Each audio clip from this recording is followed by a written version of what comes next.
اللهم صل وسلم على سيدنا محمد وعلى آل سيدنا محمد. السلام عليكم ورحمة الله وبركاته.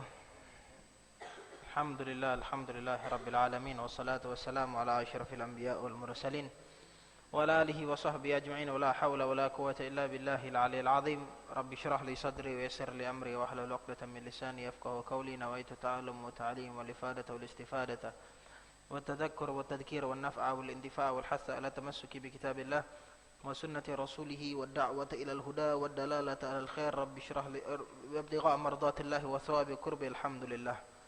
Ma'asyiral hadirin wal hadirat yang dimuliakan oleh Allah Subhanahu wa taala. Alhamdulillah, kita telah sampai ke dalam penghujung daripada bulan Ramadan.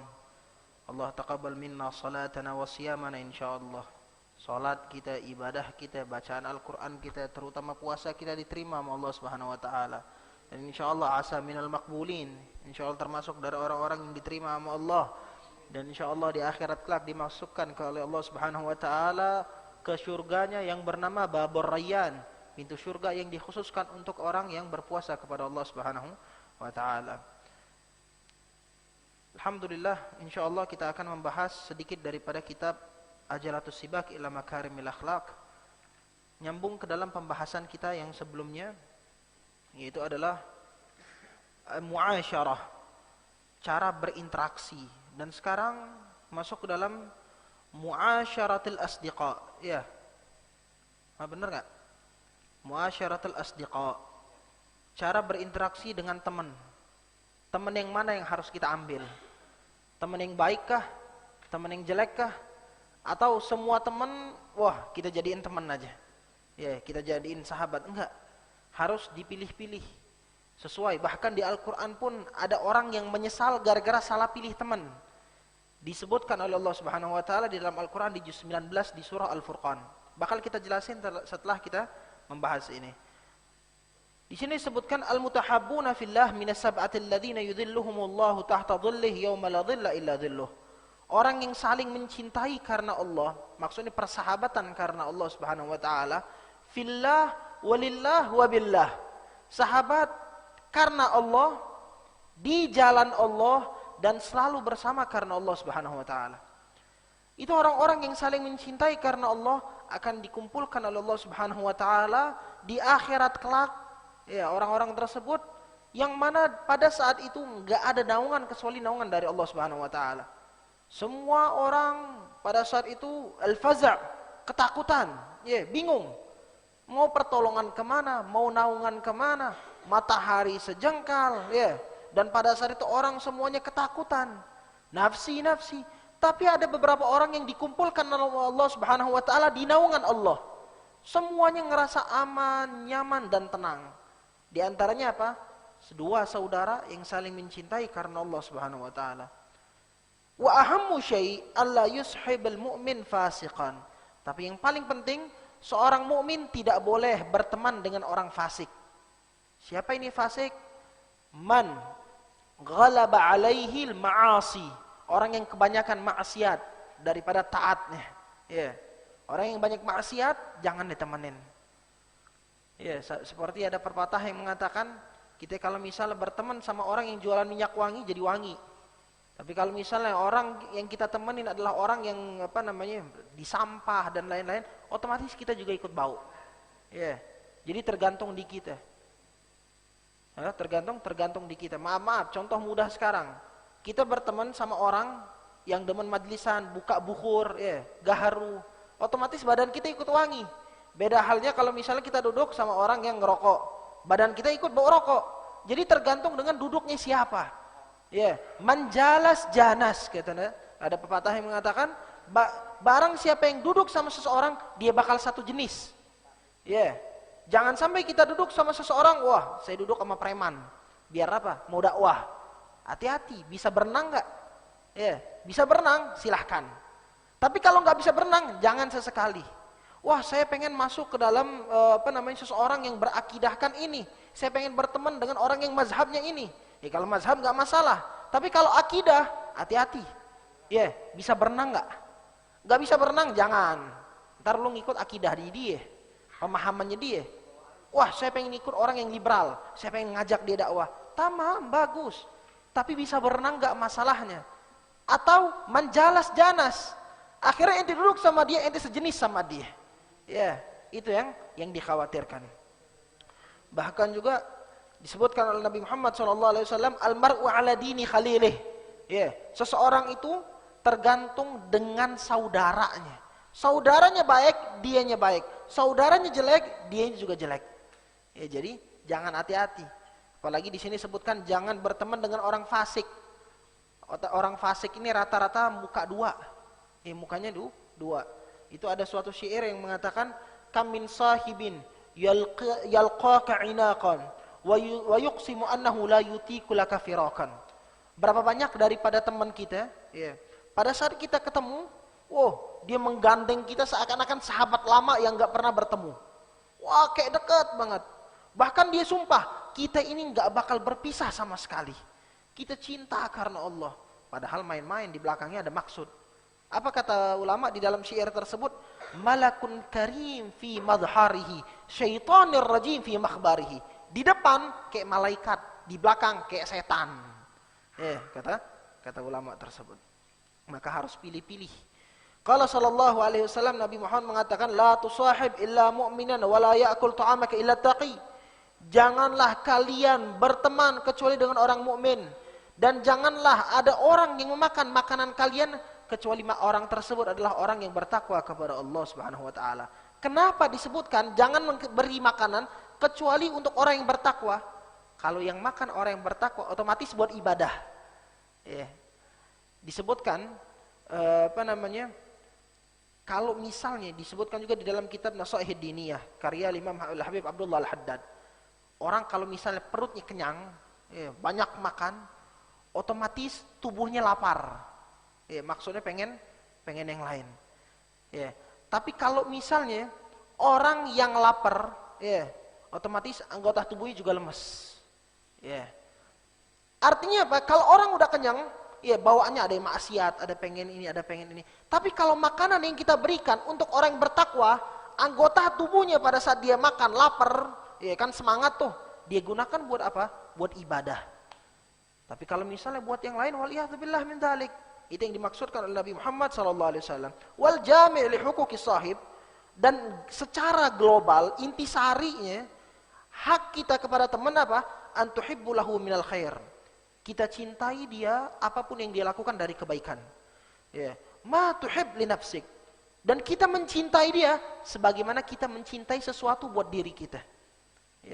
Misal dia berbuat sesuatu kepada engkau, cintailah dia sesuai engkau mencintai dirimu sendiri. Kayak gimana sih kita sayang sama diri kita sendiri? Luka nggak mau, disakitin orang nggak mau. Maka dari itu jangan sampai teman kita disakitin orang. La yu'minu ahadukum hatta yuhibba li akhihi ma yuhibba li nafsihi, kata Nabi Muhammad. Tidak beriman di antara kalian kecuali kalian mencintai teman kalian sebagaimana kalian mencintai diri kalian. Wa takrahu lahu minasyarr ma takrahu li nafsik. Dan engkau enggak demen sesuatu terjadi daripada kejahatan, bahaya kepada temanmu sebagaimana engkau enggak demen sesuatu tersebut terjadi di dirimu. Saya sangat sering teringat dari perkataan guru saya, Al-Ustaz Muhammad Ridha Segaf. Beliau mengatakan apa?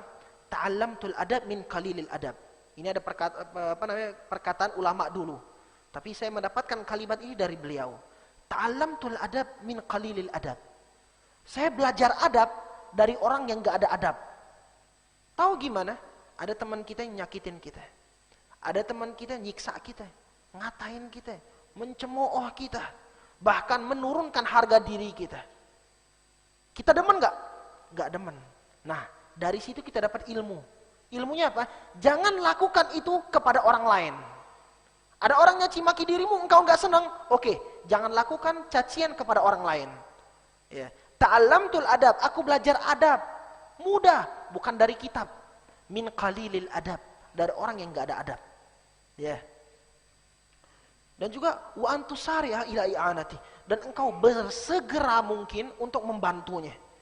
wa munasaratih, ya, membantunya. Kecuali satu, illa fil ma'siyah. Kalau dalam maksiat aku enggak ngikut. Ada teman mau ibadah, mau majlis, oke, saya antar. Ada teman mau ke sini, saya antar. Tapi kalau misalnya mau ngajaknya kemana? Wah, kita duduk-duduk ya bergadang, duduk kayak gini, ke ke warnet, sesuatu yang nggak ada manfaatnya. Lah, anak nggak mau ngikutan. Ya, anak nggak mau ngikutan. Tapi kalau buat ibadah, anak ngikut. Wah, ntar dikatain, beb. Terkadang orang-orang ngatain, wah ente sok suci, sok malaikat. Biasanya duduk bareng kok. Kok gara-gara duduk di musola Al-Ihsan berubah 100%. 360 derajat berubahnya. Kok bisa kayak gitu? Ya, jangan takut.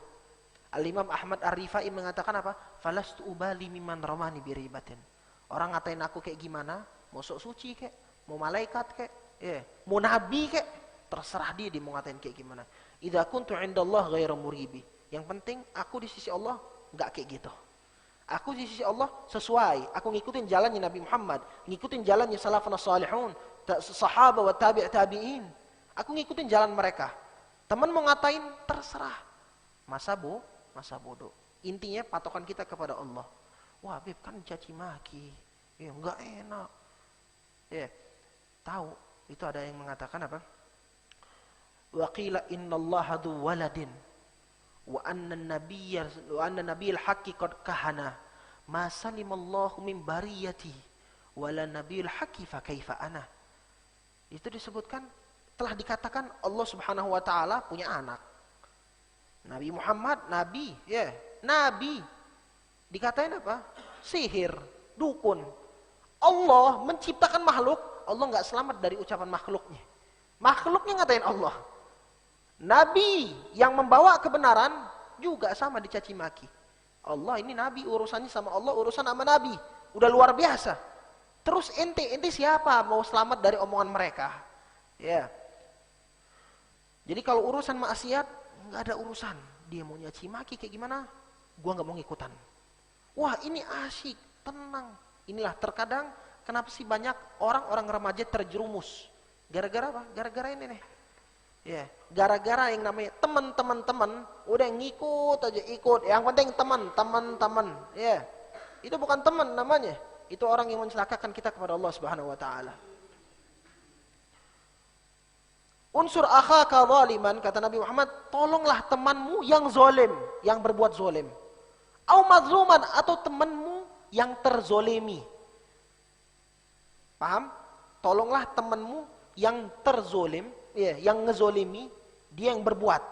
Sama orang yang dizolimi. Ya.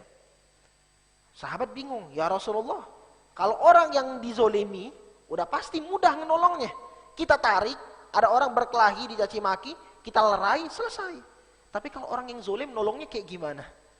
Dia yang zolim, kita nolong kayak gimana? Kata Nabi Muhammad, tuhjizuhu anil zulm, fa inna dzalika nasruh. Ya. Caranya, engkau halang dia untuk berbuat zolim.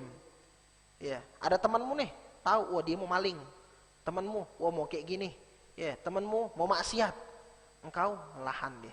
Ya, engkau tahan, pada saat itu engkau menolongnya.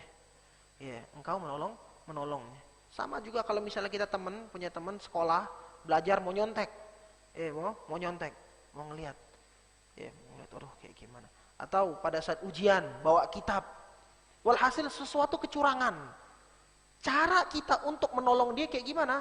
Jauhkan dia dari kecurangan tersebut. Ingetin, kalau perlu laporin. Ntar dicaci maki, wah ini nggak solid, ya bukan temen. Enggak. Urusan dia mau kayak gimana? Kita pengen dia pinter, ya kita pengen dia sukses. Tapi kalau ente diemin doang, sampai dia besar kayak gitu terus, ya tumbuh dalam kecurangan. Waliyadzubillah min dzalik. Maka intinya, kalau misalnya mau cari teman, pilihlah teman yang benar. Jangan sampai kita salah pilih teman. Di dalam surah Al-Furqan tersebut disebutkan ada seseorang, ya ini adat, sering saya ceritakan, adat orang orang Arab dulu. Kalau pulang dari suatu perjalanan jauh, buat acara makan-makan. Kayak kita terkadang ada namanya walimah safar. Buatlah makanan tersebut. Dan diundanglah terutama Nabi Muhammad SAW. Ini yang ngundang siapa? Orang kafir. Ngundang Nabi Muhammad. Nabi Muhammad termasuk pemuka pada saat itu. dia dipandang orang. Pada saat diundang, Nabi Muhammad nggak mau makanan yang disajikan olehnya. Nggak mau makan, padahal udah disajikan. Orang Arab, patokannya apa? Kalau makanan yang telah disediakan nggak dimakan, itu aib. Itu aib. Bahkan zaman dulu, saking parahnya, ada orang yang mau menceraikan istrinya gara-gara makanan yang dijamu ke tamu nggak dimakan. Dia ngejamu makanan nih buat tamu, nggak dimakan sama tamunya. Dia bilang, engkau nggak boleh keluar. Kalau engkau keluar, aku ceraikan istri. Makan dulu. Sampai ngomong kayak gitu. Saking benar-benar aib, ya, suatu kejelekan, suatu yang tercela, kita nyediakan makanan nggak dimakan. Maka Nabi nggak mau makan pada saat itu. Karena apa? Karena yang ngasih orang kafir. Ya. Akhirnya kata orang tersebut, ya Rasulullah makanlah ya Muhammad, makan tolong. Ya. Kata Nabi Muhammad, oke, saya mau makan dengan syarat engkau beriman kepada Allah dan beriman kepada aku. Karena terpaksa daripada aib, ya, jadi omongan orang nggak dimakan, akhirnya dia syahadat. Otomatis seseorang kalau syahadat masuk Islam. Umirtu an uqatilan nas hatta yashhadu an la ilaha illallah wa anna Muhammadar Rasulullah. Fa idza fa'alu dzalika asamu minni dima'ahum wa amwalahum. Ya. Kalau orang udah syahadat kata Nabi Muhammad, udah. Darahnya nggak boleh diganggu, yang maksudnya nggak boleh diperangi. Intinya hukumnya seperti Islam. Wah, Habib dia main-main. Wa hisabuhum 'alallah, urusannya sama Allah. Dia main-main, bohong, terserah. Yang penting dia udah syahadat. Ya. Itu di dalam hukum Islam. Akhirnya pulanglah Nabi Muhammad setelah makan, pulang. Ya, dia syahadat dimakan sama Nabi Muhammad. Keesokan harinya dapat kabar teman-teman yang ngejek dia. Nih, kita lihat. Gara-gara berteman dengan orang fasik, kita berbuat baik, dicaci maki. Wah, lu ngikut agamanya Muhammad, lu meninggalkan agama nenek moyang kami. Wah, lu bukan teman kami lagi, nggak usah ngumpul sama kita lagi. Biasa. Pertemanan terkadang kayak gitu. Akhirnya dibilang, enggak, aku enggak kayak gitu. Aku cuma pengen makanan ini dimakan oleh Muhammad. Kata dia, wah lu bohong. Wah, akhirnya dia takut kehilangan teman tadi. Akhirnya kata orang, kata pemuka Quraisy pada saat itu, oke, tunjukkan kejujuran engkau dengan satu. Datangi Muhammad, ludahi mukanya. Akhirnya karena dia pengen berteman lagi sama teman-teman fasiknya dia, datang ke Nabi Muhammad SAW, diludahi Nabi Muhammad. Tapi lihat, yuriduna yudfi'u nurallah biafwahihim. Mereka pengen mengadamkan cahayanya Allah, pengen menghinakan cahayanya Allah Nabi Muhammad SAW. Tapi Allah enggak, Allah pengen ngejaga Nabi Muhammad.